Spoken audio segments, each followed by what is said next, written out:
C'est même écrit, je le dis encore plus, génial nounou, génial nounou, génial nounou. Elle n'aime pas ce surnom, mais moi je trouve ça totalement fabuleux, la génial nounou. C'est mieux que la super nanny. Alors le cododo, allons-y. On pourrait dire sexy nounou, ce serait peut-être un peu mieux déjà. Non mais après les papas ne voudraient pas l'engager, les mamans ne voudraient pas l'engager. Alors allons-y le cododo. L'idée de travailler, de dormir avec son enfant, est-ce que c'est bien parce que hop, on a du lien? Est-ce que c'est mal parce que du coup on n'a plus de vie amoureuse? Qu'est-ce que c'est? Oui, c'est compliqué d'avoir une vie amoureuse. Donc le cododo, le co-sleeping, bien sûr, c'est un mouvement venu des États-Unis. Le co-sleeping.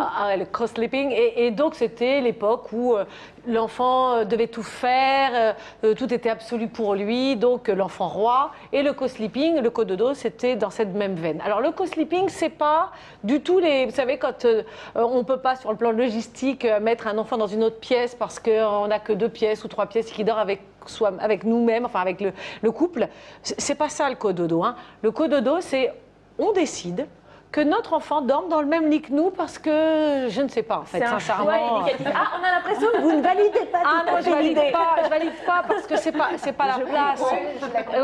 C'est pas la place. Parce que moi j'ai des mamans qui viennent me voir et qui me disent l'enfant a 4 ans, je veux plus dormir avec. Ah ouais, mais il n'est pas d'accord là, ça fait 4 ans qu'il dort avec sa maman, c'est tellement bon. Non mais parce qu'on a vu une image par exemple tout à l'heure, c'est un nourrisson qu'on voit, ça justifie comme ça. Premier avantage, le papa ne peut pas dire « Ah, je ne l'ai pas entendu, oui, mais c'est pas...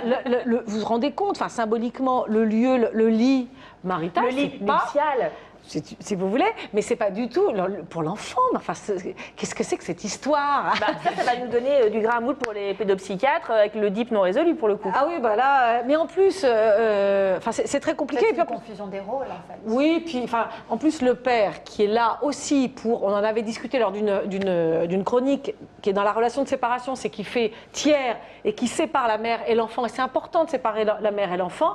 Et ben là, il accepte cette situation. Et ceci dit, les pères quand ils viennent me voir, ils me disent je veux plus. Mais la maman a fait si c'est bon pour l'enfant. Quels sont les arguments d'ailleurs, au-delà du fait que ce soit bon, douillet, chaud? C'est-à-dire que John Bowlby, qui est un psychologue, qui a travaillé sur la relation d'attachement. Et c'est vrai que l'attachement est extrêmement important, notamment dans les 6 premiers mois de la vie. Ça ne sert à rien de laisser pleurer un enfant outre mesure parce qu'il a besoin de la mère. Non, mais de là à dormir avec. Non, mais ça ne sert à rien. En plus, bon, la vie sexuelle, c'est terminé. C'est ce que je me disais. Voilà. C'est ça qui m'a un petit peu interpellée. Jean-François Kier, vous êtes d'accord avec moi? Bah oui. Non, c'est pas grave. Non, mais est-ce que vous êtes le seul représentant de la jante masculine sur ce plateau? Quel est votre avis sur la question? Je pense que c'est compliqué. C'est le piège. Non, je pense que c'est pas très bien de dormir avec son enfant. Non, et puis vous, en tant que coach parental, Marie-Ange, c'est pas forcément quelque chose que vous Non, mais pas du tout, parce que c'est pas le lieu vraiment. Alors, en plus, il y a une situation où la famille est il y a une famille nucléaire avec le papa et la maman, et parfois c'est en famille nucléaire. C'est un peu impressionnant. En monoparentalité. Et là, la maman, elle se retrouve toute seule avec l'enfant et ça lui fait du bien. Il y a un manque affectif, ça lui fait du bien. Sauf qu'au bout d'un certain temps, elle a envie de récupérer son lit, et là, il n'est pas d'accord. Et là, c'est très compliqué, compliqué. On a des crises épouvantables, il faut expliquer pourquoi du jour au lendemain, l'enfant ne dort plus avec sa maman. Mais alors, imaginons que c'est trop tard. On a déjà fait du cododo avec son enfant, justement. Est-ce que vous avez des conseils en tant que coach parental pour nous aider, justement, à passer ce cap et à réinstaller l'enfant à sa place, entre guillemets, dans son lit, dans sa chambre? Oui, alors, il faut trouver des dates un petit peu, des dates importantes, c'est-à-dire la rentrée d'école. Voilà, la rentrée d'école ou un anniversaire. Tu vas avoir 4 ans, maintenant tu ne dors plus avec maman. Et puis, alors au début, ça va être difficile. Hein. Alors quand on est en maison, ça va, mais en appartement, c'est plus compliqué. Donc peut-être qu'au début, on le dort dans un lit à côté, on met un matelas dans la chambre.